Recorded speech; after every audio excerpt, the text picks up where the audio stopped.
Assalamualaikum. Apa khabar semua?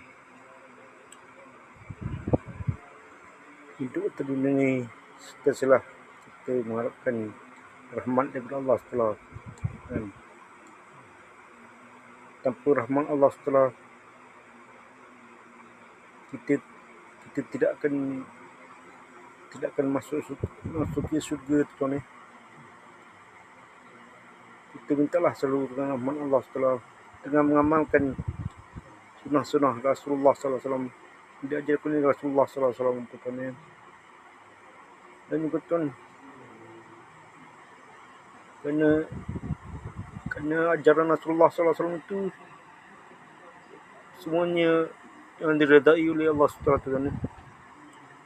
Dan amalan-amalan lain tak akan diredai oleh Allah Subhanahu.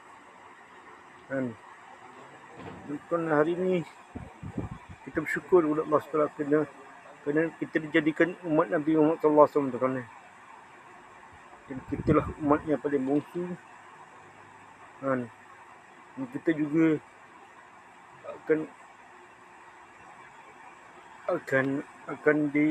dimasukkan ke syurga Allah Subhanahu wa taala. Umat-umat terdahulu